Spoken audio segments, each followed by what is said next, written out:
जय हिंद साथियों। आज हम देखने वाले हैं इंडोक्राइन ग्लैंड का जो इंडोक्राइन सिस्टम है उसका हम 10 मोस्ट इम्पोर्टेंट एमसीक्यू यानी 10 इम्पोर्टेंट एमसीक्यू देखने वाले जो एग्ज़ाम के पॉइंट ऑफ व्यू से बहुत ही इम्पोर्टेंट है आपका। ठीक, चलिए देखते हैं आपका 10 मोस्ट इम्पोर्टेंट एमसीक्यू। ठीक, यदि किसी का भी आंसर पता है तो पॉज करके कमेंट बॉक्स में पहले लिखिएगा, फिर आगे बढ़िएगा। ठीक, इससे आपका ही बेनिफिट होगा। ठीक है, चलिए हम स्टार्ट करते हैं आपका प्यारा सा एक वीडियो जो आपका क्या है इस पे है। ठीक है, अब ये क्या दिया है, पहला क्वेश्चन दिया है कितने। ठीक, क्या रखा पहला क्वेश्चन आपके सामने ये है, थोड़ा सा कलर हम चेंज कर लेते हैं। ठीक, क्या लिखा, which of the following is a not an endocrine gland. मतलब इसमें से 4 ऑप्शन है, इसमें से इंडोक्राइन ग्लैंड का पार्ट नहीं है। सबसे पहला इंडो यानी एड्रीनल ग्लैंड, ये तो है कि कहाँ पाया जाता है, जस्ट टॉप ऑफ किडनी पे पाया जाता है। प्यूटिटरी ग्लैंड, ये देखा जाए तो हमारे ब्रेन रीजन पे पाया जाता है जो हाइपोथैलेमस के जस्ट नीचे पाया जाता है। थायराइड ग्लैंड, ये हमारे नेक रीजन पे पाया जाता है। ये सब इंडोक्राइन ग्लैंड के पार्ट हैं, मगर ये सबसियस ग्लैंड मतलब सबसियस ग्लैंड है जो इंडोक्राइन ग्लैंड का पार्ट नहीं है। तो इसका करेक्ट ऑप्शन है क्या, डी वाला यानी सबसियस ग्लैंड। ठीक है, देखिए अब इसी को यानी जितने भी किया जाएगा एक्सप्लेनेशन के साथ किया जाएगा। जैसे मान लेते हैं कोई आ गया तो उस पर आप कर सकते हैं। Question number second, which are the following hormone stimulate milk secretion. मतलब इसमें से कौन सा ऐसा हार्मोन है जो क्या कर देता, मिल्क के सिक्रीशन को स्टिमुलेट करता, मतलब निकालने का, तेज करने का काम करता है। ठीक, तो सबसे पहले देखते हैं प्रोलैक्टिन, दूसरा ऑक्सीटोसिन, तीसरा प्रोगेस्ट्रॉन, यानी चौथा है आपका क्या, कैल्सिटोनिन। ठीक, आप देखिए गांव में जब यानी स्टार्टिंग में भैंस जब बच्चा देती है तो उसे क्या कर देते हैं, जो दूध नहीं देती तो ऑक्सीटोसिन का लोग क्या कर देते हैं, मोस्टली इंजेक्शन यूज करते हैं। ठीक, वो एडवर्स कंडीशन में, मगर अब सब लोग क्या कर देते हैं, उसी का ज़्यादा अमाउंट में यूज करते हैं क्योंकि वो प्रोडक्शन दूध का ज़्यादा करना है जो गाय के लिए बहुत ही नुकसानदेह है। ठीक, तो ये ऑक्सीटोसिन एक यानी मिल्क प्रोडक्शन में हार्मोन में यूज किया जाता है। ठीक, यानी क्वेश्चन नंबर 3 पे आते हैं। क्वेश्चन नंबर 3 कह रखा क्या, क्वेश्चन नंबर 3 कह रखा ऑक्सीटोसिन स्टिमुलेट द कॉन्सन यानी कॉन्ट्रैक्शन ऑफ।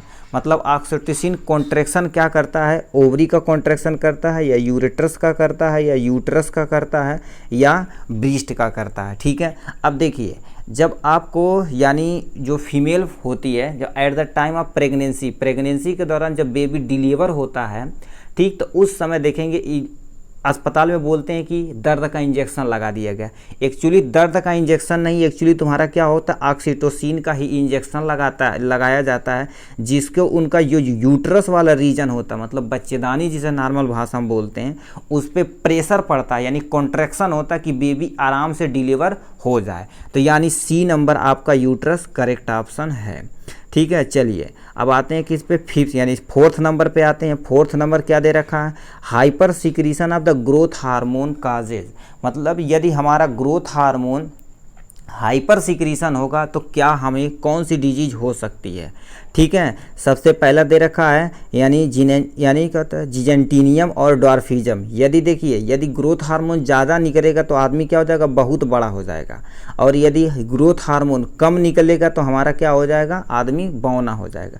तो यहाँ में लिखा है हाइपर सिक्रीशन। हाइपर सिक्रीशन मतलब हाइपो एक वर्ड आता है और एक हाइपर आता है। हाइपर मतलब क्या होता है, ज़्यादा, और हाइपो मतलब कम होता है। ठीक, तो हाइपर सिक्रीशन होगा तो आदमी बहुत बड़ा हो जाएगा। ठीक, तो पहला ऑप्शन हमारा यानी गलत हो गया क्योंकि यहाँ डॉर्फिज्म बौना दे रखा है, ये ऐसा हो ही नहीं सकता। दूसरे पर आते हैं, क्या दे रखा है, एक्रोमेगेली एंड डॉर्फिज्म। ये सब दोनों कंडीशन है कि इसमें एक्रोमेगेली मतलब आदमी बहुत बड़ा टाल्स हो जाएगा। ठीक है, और डॉर्फिज्म ये भी जहाँ ऑप्शन है तो भी गलत है। ठीक, नेक्स्ट क्वेश्चन पे आते हैं, जिजेंटीनियम यानी गिगेंटिज्म एन एक्रो मिलेगी, ये तुम्हारा क्या होता है, ये ऑप्शन सही है। इस कंडीशन में देखा जाए तो आदमी बहुत बड़ा हो जाता है। ठीक है, तो ये आपका तीसरा जो ऑप्शन है इधर करेक्ट ऑप्शन है। ठीक, चौथे का तीसरा ऑप्शन करेक्ट ऑप्शन है। चलिए आते हैं 5th नंबर क्वेश्चन पे। 5th नंबर क्वेश्चन कह रहा है क्या, a gland which secrete enzyme and hormone both, मतलब ऐसा कौन सा ग्लैंड है जो एंजाइम के साथ साथ हार्मोन का भी क्या कर देती है, सीक्रीशन करती है। ठीक, तो हम सबसे पहले देख लेते हैं। पहला एड्रीनल ग्लैंड, ये तो केवल और केवल हार्मोन निकालती है जो किडनी के टॉप वाले रीजन पे रहती है। पैंक्रियाज, पैंक्रियाज दूसरा ऑप्शन, तीसरा थायराइड और चौथा प्यूटिटरी ग्लैंड। ये जो आपका ये पैंक्रियाज वाला रीजन होता है यह हार्मोन के साथ साथ एंजाइम का भी सिक्रीशन करता है। पूछेंगे कैसे, जब डाइजेशन में एंजाइम भाग लेता है, ठीक, क्योंकि ये डाइजेस्टिव सिस्टम का एक पार्ट है, तो ये क्या कर देता है, जब भोजन डाइजेशन होता है तो बहुत सारे मिक्स एंजाइम भी निकालता है, ठीक, और इंसुलिन हार्मोन भी निकालता है। तो ये पूछा है ऐसा कौन सा यानी ग्लैंड है जो दोनों चीज़ निकालता, तो पैंक्रियाज आपका करेक्ट आंसर, मतलब बी वाला option is the correct option है। ठीक, अब आते हैं किस पे, 6 number, insulin secreted by, insulin किससे सीक्रेट होता है। ठीक है, इंसुलिन किससे सीक्रेट होता है, आप इंसुलिन पैंक्रियाज होती है जो एक उसमें अलग अलग तरह की सेल होती है, beta cell, alpha cell, delta cell, ये सारी सब सेल होती है। तो एक्चुअली यानी इंसुलिन जो सिक्रीट होता है बीटा सेल से होता है, किससे, बीटा सेल से इंसुलिन सिक्रीट होता है। ठीक है, अब आते हैं नेक्स्ट 7 नंबर पे क्वेश्चन पे। ठीक है, एक क्वेश्चन आपको होमवर्क देंगे, देखिए कितने लोग कमेंट सेक्शन में लिख के भेजते हैं। ठीक, यानी क्या देखो, यानी islet of the Langerhans is located in, मतलब आप देखिए पैंक्रियाज का एक सेल यानी एक रीजन होता है जिसे हम क्या बोलते हैं, इंसलेट ऑफ द लैंगरहैंस बोलते हैं, जो लोकेटेड होता है कहाँ, केवल और केवल पैंक्रियाज पे। किडनी ऐसा तो हो ही नहीं सकता, किडनी रीनल वाला रीजन है। ठीक, लीवर में तो नहीं पाया जाता, थ्रोट ये भी नहीं पाया जाता, पैंक्रियाज, तो ये ऑप्शन क्या है, पैंक्रियाज वाला इज द करेक्ट ऑप्शन है। 7वें का डी वाला ऑप्शन सही है। ठीक है, तो ये था इसके बारे में। अब क्या पूछा है यहाँ से 8th number, exophthalmic goitre is causes due to the over activate of क्या। अब देखिए एक्सोथैलेमिक ग्वाइटर मतलब जब बाहर की तरफ ग्वाइटर निकला रहता है वो किसकी ओवर एक्टिव यानी एक्टिविटी से होता है। ठीक, किसकी एक्टिविटी से होता है, अब इसे आते हैं। ठीक, सबसे पहले यानी थैलेमस, दूसरा क्या हो गया थायराइड या पैराथायराइड या एड्रीनल ग्लैंड, तो ये तो एड्रीनल कॉर्टेक्स किडनी वाली जन इससे कोई लेना देना नहीं, थैलेमस से भी इसका कोई लेना देना नहीं, बचा हमारा थायराइड एंड पैराथायराइड। तो कमेंट बॉक्स में लिख के बताइए कि पैराथायराइड या थायराइड ग्लैंड सही है, क्योंकि ये क्वेश्चन जो थोड़ा सा आप सोचेंगे तो आपका काम हो जाने वाला। क्योंकि देखिए हम बता देते हैं, थोड़ा सा समझा देते हैं। थायराइड देखा जाए तो बटर शेप का ऐसा होता है, इसके अंदर हमारा क्या होता है ऐसे यहाँ और यहाँ, यहाँ और यहाँ पैराथायराइड प्रेजेंट होता है नेक रीजन पे।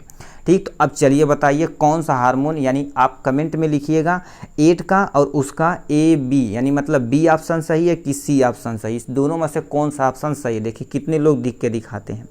ठीक, अब क्या लास्ट एंड फाइनल क्वेश्चन पर हम आ चुके हैं 9 नंबर पर, द हार्मोन विच काजे stimulate the sympathetic nervous system, मतलब ऐसा कौन सा हार्मोन है जो क्या कर देता है यानी स्टिमुलेट करता है। ठीक, यानी sympathetic nervous system. Nervous system देखा जाए तो 2 तरह का होता है, एक आपका सिंपैथिक नर्वस सिस्टम, दूसरा पैरासिम्पैथिक नर्वस सिस्टम। तो कौन कंट्रोल करता है, स्टिमुलेट करता है कौन, थायरॉक्सिन, इससे तो कोई लेना देना नहीं, इंसुलिन इससे भी कोई लेना देना नहीं, प्रोलैक्टेशन ये तो मिल्क में प्रोडक्शन है, ये तो कोई देना नहीं। तो एड्रीन जो ग्लैंड होता है इस पे सिंपैथिक की रीजन के लिए होता है। ठीक, सिंपैथिक और पैरासिम्पैथिक दोनों ये एड्रीन काम करता है। एड्रेनलिन किससे निकलता है, मेडुला कॉर्टेक्स से कि मेडुला सॉरी यानी एड्रीनल यानी एड्रीनल कॉर्टेक्स होता है और एक मेडुला, 2 रीजन होता है। तो किससे निकलता है आप ये भी कमेंट बॉक्स में लिख के दिखाइए, एड्रीनल किससे निकलता है, मतलब यानी एड्रीन ग्लैंड से तो निकलता, किस पार्ट से निकलता, उसके 2 पार्ट होते हैं, किस पार्ट से निकलता है। तो 9 नंबर और उस पार्ट का यहाँ से आप नाम लिख के कमेंट बॉक्स में इन दोनों क्वेश्चन का आंसर बताइए। ठीक, तो ये था टोटल 9 क्वेश्चन जो एंडोक्राइन ग्लैंड से था। ठीक, अब इसी तरह से मिलेंगे हम नेक्स्ट वीडियो में नेक्स्ट टॉपिक के साथ, तब तक के लिए बाय एंड टेक केयर।